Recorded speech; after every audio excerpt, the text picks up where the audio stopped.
What is going on, guys? We are going to be doing a day in the life of a full-time reseller updated version. We did one about 3 years ago, so it's going to be fun to go back and see the difference in how the day was.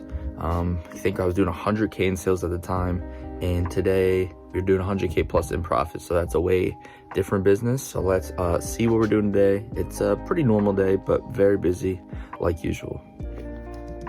So I'm just going to walk you through kind of my morning routine here. We do hydration in the morning. I like to use some electrolytes, some vitamin D, since I do live in the Northeast, but it is summertime now, so that helps a little bit. I do the electrolytes with the Celtic salt, and we mix it all up, and that is the first thing I drink in the morning. Not coffee, not energy drinks or any food, just the drink. As you can see, I use the Ultima brand. It's pretty good, but it just needs the salt. A lot of the electrolytes powders, they don't have enough salt in them, because enough salt is going to be very salty, obviously, and that is not going to sell very well. But I just simply add my own, which helps. And then moving on, I'll just make our bed. Pretty simple stuff, but Jordan Peterson talks about starting the day with a task as simple as making your bed could really set yourself up for a good day. So I kind of took that, and obviously I do that. It's not very hard, but it's a first thing in the morning accomplishment. And then we head downstairs. We do work from home, so that is obviously super convenient. You can see all the storage, since we do have inventory and we ship ourselves. Don't do Amazon. I do mostly eBay and whatnot. And we just did a show last night, so you can see we have some stuff to ship out. So we did do a whatnot last night with a lot of strategy guides, with a focus on Nintendo Switch, GameCube, but we did mix in some other stuff. As you can see, this one person has got all those, which will make shipping a little bit easier. We sold an NES action set. This is kind of our system. When someone buys something, we put their name on, and then we continue to put the games, or in this case strategy guides, underneath and make a pile for them. Once it becomes big enough, we will put it in a box. We did sell some systems and then some more games over here.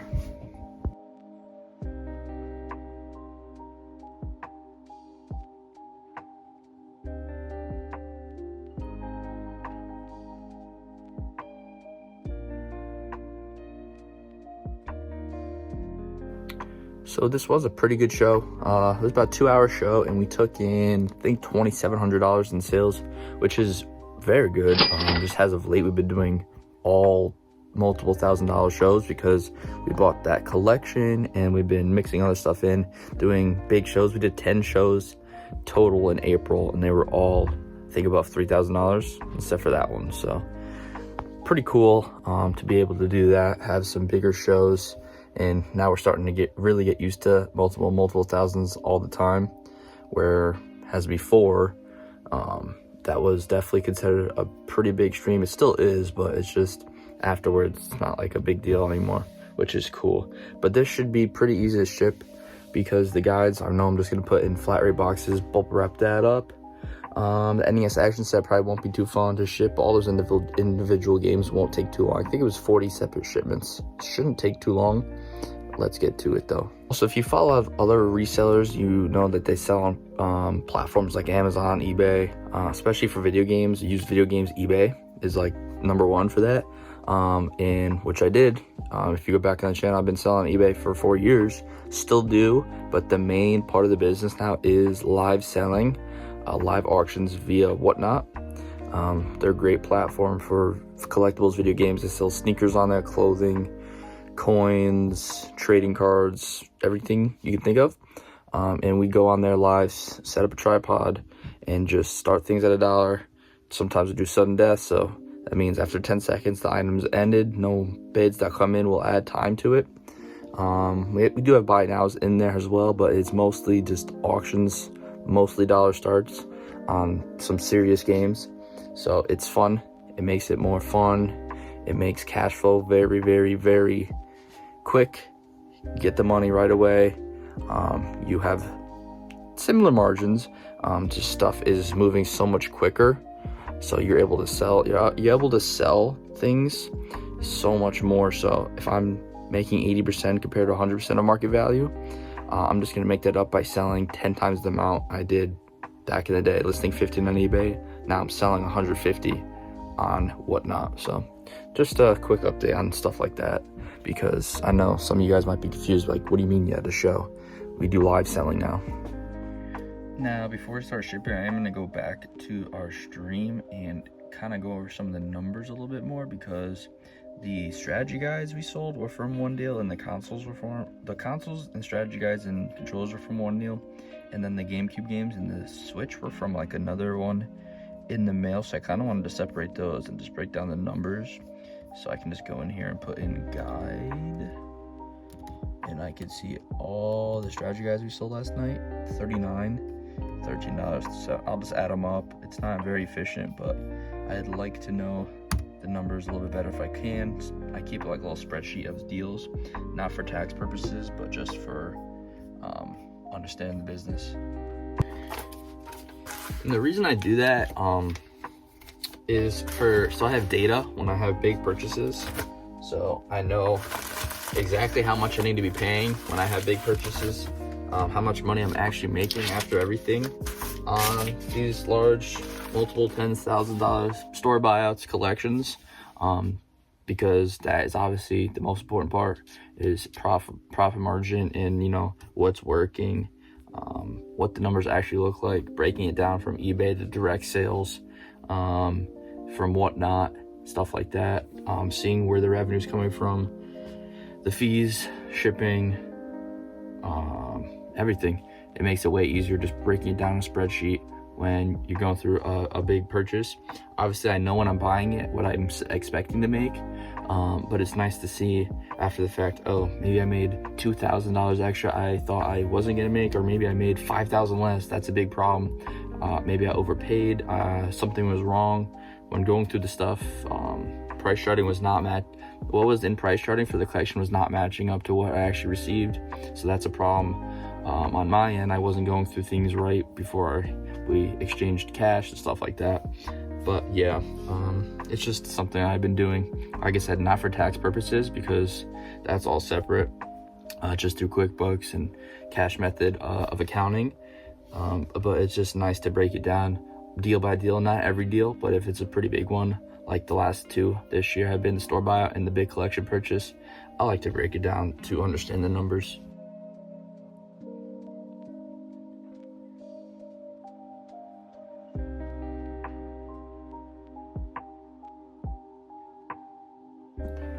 So there is one more thing I just want to go over quickly before I end the shipping stuff, because we have a lot of other stuff to do today.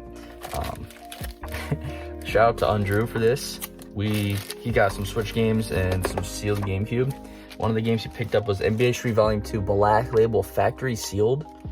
And guys, this sold for $27 freaking dollars, which is awful, because it's an over $100 sealed game. I'm shocked, because popular titles like that usually do great. I mean, I probably sold that CIB for more on Whatnot, on PS2 or GameCube. On top of it, it is GameCube. On top of it, that is sealed. So it's a very rare thing to happen, but it did happen. It's an auction at the end of the day. It's quite unfortunate. I did let everybody in the stream know that I was upset. 40 people in there. I was like, you guys let this sell for $27? Should have sold for at least half. You guys can resell and make money. What are you doing? But very unfortunate during the heat of everything, but it's part of business, and at the end of the day, it is a live auction, so we do start most things at $1, so this is what could happen. It is now 10 o'clock and time for my energy drink. So I like to, since I wake up at 8:30, give myself an hour and a half after waking before having any caffeine, sometimes even 2 hours, which seems to do better. If I do have to wait only an hour or 45 minutes, that's okay, but I definitely tell a big difference in a crash later on. So if I wake up and have caffeine within 30, 45 minutes compared to an hour and a half or 2 hours, there's a big difference in the crash. And that is the main reason to do it. You can look up the research on that, but I highly recommend, if you're a coffee drinker, to try delaying your caffeine in the morning to about an hour and a half is what I found to be the best. So waking 8:30, I won't be having it to 10 o'clock. This will avoid the crash that you guys may be experiencing from caffeine. Also, in case you're wondering, I do like the Ghost energy drinks. They have a little bit more caffeine than I was used to at first, but now it's alright. It's about like 200. But the reason I do like them is for taste, but also if you see on the back here, they got nootropics in them, which you could tell a big difference between drinking something like this and then like a Monster or a Red Bull. You're gonna be way more focused, kind of dialed in on this, but it's smooth. You gotta do some research on nootropics. They're pretty good for you. Probably not every day is good like I'm doing, but yeah, this is probably the worst thing I do on a regular basis. But besides that, like diet, everything is locked in pretty good. But yeah, you can see there's a bunch of chemicals and it's probably not the best thing for you. This thing was such a pain in the ass because it was missing one of the foam inserts. So I had to bubble wrap around one of the foam inserts. Then I used some stretch wrap to make it really compact so none of the controllers or anything would be popping out or flying around. Then we had to bubble wrap it vertically the other way. That was like a freaking whole thing of bubble wrap. Then I'm using some packing paper, and then I got to cut the box down. So that selling big items is always annoying to ship, but obviously I'm not gonna do it unless it's expensive, something like this. I think we really sold this for a great price though, like $150, which it was missing a tray in rougher condition, but that's all right. We don't have much into it from the 40K collection buyout, but yeah, that took quite a bit of time. This is the last item we have to ship. Now that shipping is done, is a good time for me to kind of just go into QuickBooks for the day, check out anything that popped up through the bank accounts because they're linked. It's pretty easy. I know I placed a large order of sealed games recently, so I can just go in there. I want to attach the invoice and mark it as cost of goods, and then I'm going to go to USPS. I don't know if you guys knew this or not, but if you go to USPS.com and if you're a reseller or you find yourself shipping stuff through Mercari or eBay or whatnot, whatever, if you're gonna use the post office, you can actually order from them. You can go to, actually, where am I going? You gotta go to shipping supplies, and you can order large quantities of boxes for free, essentially. You will have to wait for shipping, like if you need some flat rate envelopes. Right now, you can go get a pack of 10. You can get a bunch, like you can get like 100 of them, no problem. So for accounting, I know a lot of people do, like at the end of the month, they'll do the month's numbers, and then they have each month, and then at the end of the year, they can just add up the months, and that is their numbers. I like to just go in every day, just check on, it takes literally 2 seconds. There might be 2 or 3 things I need to categorize because my bank accounts are linked up with QuickBooks, which I recommend to make life way easier and don't miss out on deductions at the end of the year. Keep track of everything, be very neat. So yeah, the bank accounts are hooked up, maybe a few, maybe I made a withdrawal from whatnot, so I just got to categorize that as sales. Maybe I made a purchase, cost of goods sold, maybe I bought some gas, fuel, like it's basic stuff, but it's just easy. I find I can just go in every day, so I don't go in at the end of the month and be like, oh wait, what is this? I can't remember what this was actually for, stuff like that. But yeah, it's pretty easy. I just do it every day.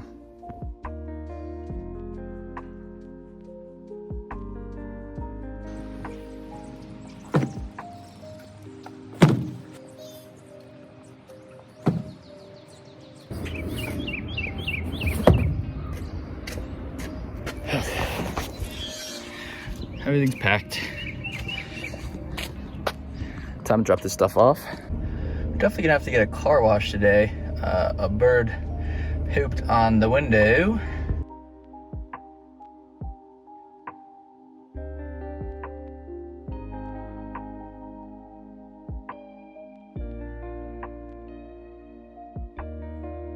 All right, so just like that, it's already 12:32, midday already. We are on the way to the gym now. Just picked up a little Rice Krispie because I am dead after shipping. I need some quick carbs before I go to the gym. I do fast every day until about 3. Sometimes it's 1 or 2, sometimes it's 3 to 4. But I do end up fasting every day. It just works better for me. I I don't know if you guys know, but I've been going to the gym for about 8 years. Back in the day, my teenage years, I competed in amateur powerlifting, did a bunch of meets, and I did a handful of powerlifting meets. That was my background. Started working out, I was 14, 15 years old. And then now, definitely focused more on health, more bodybuilding kind of stuff, which is fun. And not as much squat, bench, deadlift, which is powerlifting. But I'm still going to the gym 2 to 3 times a week, which is all I need. And I'm actually making better progress than I was when I was going 5, 6, 7, sometimes 7 days a week, just because the workouts are harder, heavier weight. You get stronger as you go on, so it takes longer to recover from things. And yeah, so we're going to the gym now, gonna get a nice workout in. Gym's about 20 minutes from my house. It's not too far of a drive. It's nice. Usually if I have my energy drink on the way there and some music, it's a good time. But yeah, also I drove by the auction house by the post office, and I forgot that is today. They have the preview at 1, so maybe when we get back I will go check out the preview. I haven't been there in a few weeks because I just been swamped, but I do like to go every now and then because I have had some good finds there. But sometimes stuff does get bid up. We'll see. We'll go to the preview and check it out. Workout is done. We're gonna have to skip on that car wash because it is a little bit later. It's already 2:30, and I have a bunch of other stuff to do. We haven't even been able to like do any work at the basement besides shipping today. So I got to get home now, shower, eat. Then it's already gonna be 3 o'clock, and then I gotta meet my girlfriend. We're going tanning, I believe, at 4. So we're going on vacation. So I got to get a little bit of a base before we go. I forgot we still got to meet the auction house. Not meet them, but we got to go there to check out what they got. So I think I'll stop there first before going home. So we'll do auction house, get home, shower, eat, see what time it is. Probably get a little bit of work in before we go tanning. And then we'll take it from there. We got to meet another person later on for parts consoles I have. I'm just gonna sell locally for really, really cheap because I just want them gone. Some Xboxes, I've been storing them for way too long. And then we got to get work in today, actually some real work in besides shipping on future shows, because we have a PS1, PS2, whatnot Friday. All right, we're home and it's time to eat. I'm gonna show you guys my favorite meal that I have 2 times a day, and that's basically pretty much 95% of what I eat throughout the week. So first off, the main component, organic, grass-fed, grass-finished ground beef. I get a pack of 85/15 and then 93/7, and I mix it up. So it comes out to be like 90% lean, which sounds pretty lean, but it still does have a good amount of fat. So just be careful with that, but it is healthy fat, of course. Plain Greek yogurt, do like a spoonful of those. 2 of those is actually good for your gut. It has some probiotics.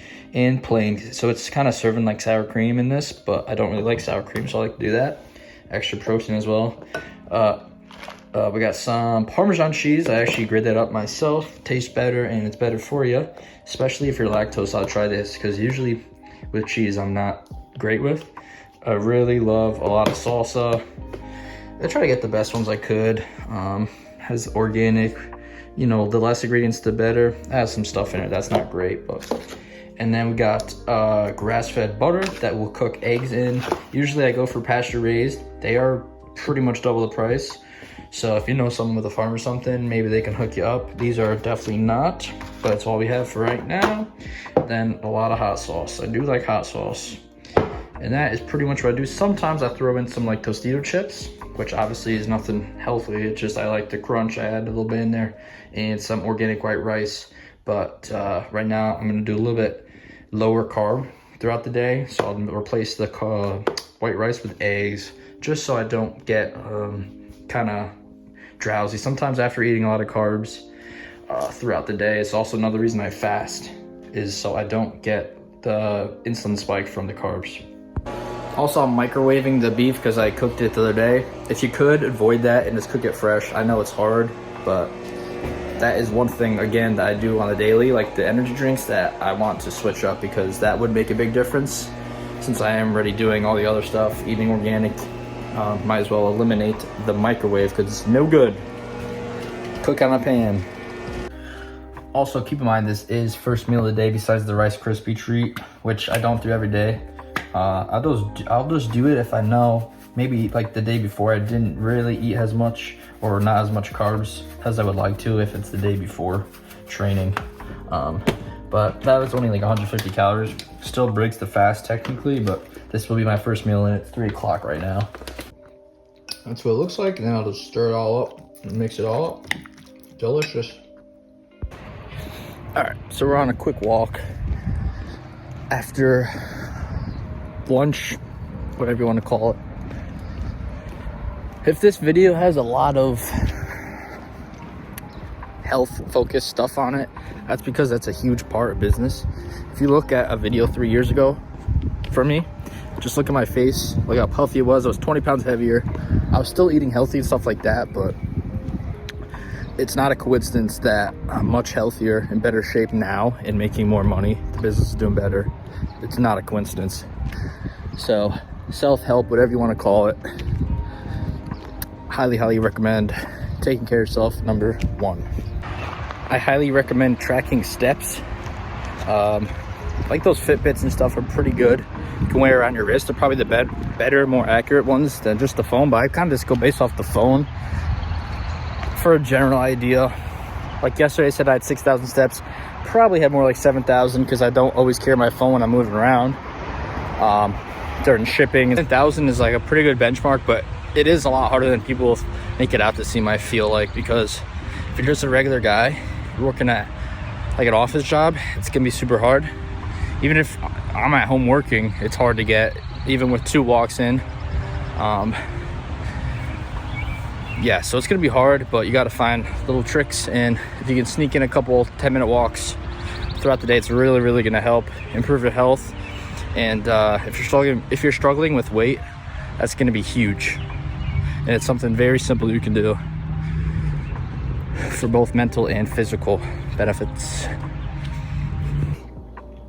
So it is 3:30 now after the walk. Something I did want to talk about is today is definitely a little bit more of a hectic day with a little bit more things to go on, a little bit more things going on that I gotta hop in the car and travel to, but in general, it's pretty much a usual day for me. I am a one-man show, so that means I'm doing everything from shipping to listing to sourcing to accounting, customer service, ordering supplies, keeping up with the inventory, cleaning, testing, all that, everything. So I am doing everything. So that means I have a million different jobs. And then today was a gym day, so that's obviously more health focused. With the walks, we're doing that every day. But this is pretty much the routine as of recently with the bigger buyouts. Haven't been on any sourcing trips as of recent, because we just had pretty much 2 big buyouts this year, and then we've been having some people send us some stuff in the mail, which is a reminder, we are always buying collections, big or small, store buyouts, and we are also paying you guys if you are referring us to some potential people who are looking to sell. So we will cut you a deal in the middle, a little finder's fee as well. Just send us an email to ctpicker@yahoo.com, pop that up, or you can DM us on Instagram, but the email, I'm checking that throughout the day, is much better. So that's a reminder of that. But it's just funny because a lot of people, when they do these day in the life kind of stuff, they wake up at 4 a.m. as if they do that any other day. We showed you, I'm waking up at 8:30. It's not that early. Early for me because I definitely like to get my sleep, 8 hours minimum. Sometimes 9 is required to even have a productive day for me. But yeah, I'm getting up at 8:30. I'm being pretty transparent. I don't know how the footage is gonna come out, but I'm showing a lot of little things I feel like throughout the day, because I want it to be a realistic day in the life of what it looks like. So I'm showing you as much as I could. I don't know how long the video is gonna be, but hopefully you guys enjoy it and you stick to the end so we can go over kind of the thumbnail and title aspect of it, because it definitely is clickbait, but also true at the same time. So we'll go over that at the end of the video after we get some work in, and it's more later in the day. We usually close the day out at 8:30, but it's not set in stone. Sometimes I'll go to 10, sometimes I end at 7 if I finished what I needed for the day, and I just feel like I need a break, because it gets to the point where, like I said, I'm only a one-man show at the moment. So it gets to a point where I just get so burnt out at the end of the day, that it makes no sense for me to continue to work, because then I just make mistakes that I have to fix.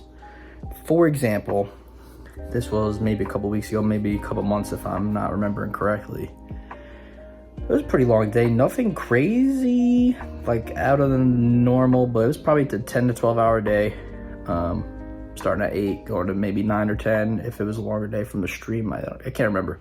Anyway, long story short, I didn't do something right with my disc cleaning machine, and I let it run I stacked like way too many discs in there. I can only do 50 at a time. I probably stacked 60 plus. I usually count them. I didn't count them. So we had discs falling, and then the potential for things to get jammed. This is a very expensive machine. So obviously we cannot have that. Luckily, it is an expensive machine, so it stopped that from happening.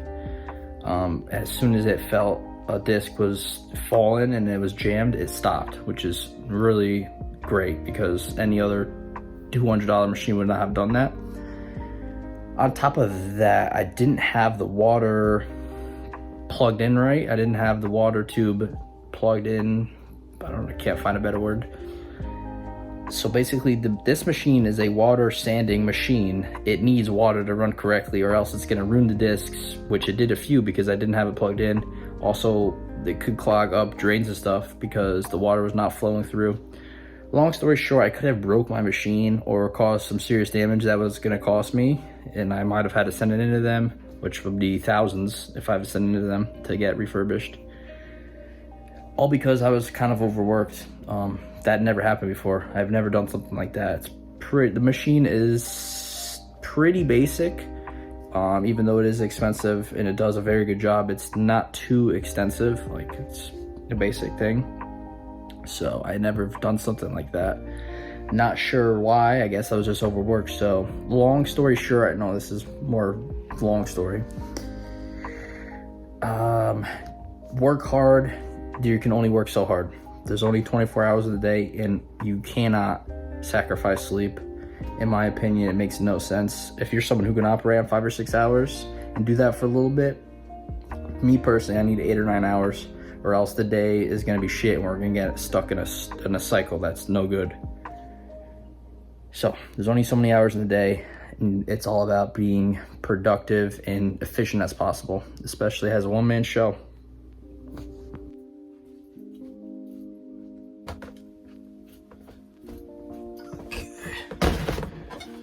So, we got a bin of PS1, a little bit of PSP in there, and a bin of PS2. This is going to be the show Friday, so we got to get through that stuff, see what needs to be cleaned, see what games need to be listed, what games are going to be fire sale, sudden death kind of style, because we sell all different on whatnot. We don't just list everything individually. Maybe some are buy it nows, likely not. We're not doing as many buy it nows as of recent. On top of cleaning and testing those, we have a big bin of like 1,000 PS2 discs that are going to be kind of reseller bundles of 50 that we need to organize, get those set. And then the only other thing that's going to be added to the show is Thursday I have about $20,000 worth of sealed stuff coming in. That's not just PlayStation stuff, but that's Xbox, PlayStation, and yeah, it's just Xbox and PlayStation, but it's PS3, PS1, PSP, so it's not all gonna be for Fridays, but a lot of it is. So that would be the only other stuff that we have to wait till Thursday to get through. But I gotta replace cases on these, test, clean, all that good stuff. All right, we can start with the PS2. So I'll just go through and organize, see what needs to be bundled. 2 Spider-Mans, probably not bundled because this one's actually valuable. But if they're both like $10, I'll probably just bundle them together, you know what I mean? Lord of the Rings, Prince of Persia's, those are highly bundleable for me because there's a bunch of them. Sports games I'll put together, like the FIFAs. Just kind of separate those from the rip. And then once they're kind of separated, I'll start going through, see what cases need to be cleaned, replaced. Take a look at a disc condition like that. might not be coming up on camera as well, but that is 100% needs to be resurfaced. And then I can get those going while I go tan, at least that can be running for a little bit. So we're kind of being useful. What do we got? Here's kind of what we're working with. I don't think there's anything crazy from the PS2 from this collection, but there's definitely a bit of it we got to go through here.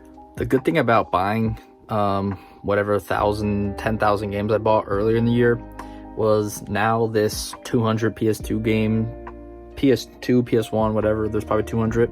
It's literally nothing to me. Like, I can process it super quick. If I wasn't recording, this would have been done. Like, that's kind of the benefit of being able to process 10,000 games in only a few months. I wish I pulled the trigger on making a shelf earlier, because I mean, it just makes it so much easier. I can just now quickly go through everything, see the spines, see the titles, and organize way faster than if I just had the games laid out from a bin onto the table. Tanning is done, so I might as well just take this time now to kind of address the thumbnail and title. I'm not sure exactly what it's going to be yet, but I'm sure it's going to have the phrase 7-figure seller or something along the lines of that in the title, which would be kind of crazy, right guys? But it is sort of true. By the time this video comes out, it will be official. I would have sold $1 million plus not in annual sales, in total sales since I started 4 years ago in 2020 reselling, which is actually crazy if you really think about it. So 0 to 1 million, just about 4 years even, is really, really exciting, crazy, and I think it's pretty impressive because 4 years ago I had no idea how to ship, I had no idea how to list on eBay, I had no idea, I didn't know even 1% of what I know about the video game category now. So yeah, it is crazy. Does this mean I'm a 7-figure seller? In my opinion, it does not mean I'm a seven-figure seller, because in order to be that, you need to do that annually, in my opinion. Now, this is like very, very stretched. Like, this is including every single Facebook item locally I've sold, every eBay, Amazon, whatnot item ever sold. And then through eBay, I did the free shipping model, so shipping was included on a lot of that. I shouldn't say a lot of that. Shipping, I followed the free shipping model on eBay, so instead of selling an item for $20 plus $5 shipping, I did $25. That counts towards the 1 million, if I'm being transparent. But yeah, it's like right on the dot. I'm adding in everything because I really obviously wanted to hit it. But if you take up all the gross sales from my tax returns plus this year's sales so far, it would be just about on the dot $1 million in sales in 4 years. Very cool. Also, what's very cool about it is only 100K of that was from Amazon, so that means 900,000 was bought, shipped, customer service, all on me, which is very different than just a straight $1 million from like an Amazon FBA kind of thing. So that is something to be super proud of. Obviously, the goal is to be 7-figure seller annually. Annual 7 figures in sales is what we are striving for. This year should be a pretty big year. It's not going to be the year for 1 million in sales. We're just not set up for that. That is going to be a different business from what it is looking like now. But we will probably be close to the $500,000 mark, maybe, in sales. Through whatnot primarily, and a little bit of eBay. We shall see. It is looking good first couple months of the year, but it's super exciting because I remember starting 4 years ago and seeing people like Rally Roots, for example. They were breaking down their numbers saying they did 300-something thousand in sales, and I was like mind blown. And keep in mind, that's a husband, a wife, and another helper that was doing shipping and listing and stuff. 3 people. Last year I crossed the 300,000 mark solo, which is crazy. So I'm super proud of myself, of course, and really happy with the way things are going. I definitely expect it to be speed bumps from here to 1 million, or even from where I'm at now to like 600,000 and up. There's probably gonna have to be helper / employee, some part-time people to get to that number, because I am stretching myself right now pretty hard, and we did like 150 something thousand in the first 4 months, which would put us on pace to do like 450 whatever. Profit margin's still good, which is the number one and most important thing, not sales. Profit margin, actual profit, money in the bank. But yeah, I just wanted to let you guys know, because it is something I am excited about, and I thought I would share it. Definitely a little clickbaity title, because though some would claim 7-figure seller, I cannot yet do that, but one day. So it's 6 o'clock now. I'm going to drop off these Xbox 360s to meet this guy for the broken Xbox 360s, and I'm gonna pick up another jug of distilled water for the master cleaning disc machine, because I ran out of, well, the jug I had was broken, like it was leaking from the bottom, so I gotta get a new one. And yeah, I gotta grab all these Xboxes. They're heavy. There's like 20 of them. 2 bins full. So he's just finished the day cleaning some discs in the Echo Master system. Here it is. And then just finishing up some work on the computer, doing some listing, checking email, stuff like that. But just pretty much getting the show ready for Friday, the PS1, PS2, whatnot. Really appreciate you guys for watching. If you like videos like this, you can check out my channel. I have other videos similar about my reselling business, and see you on the next one.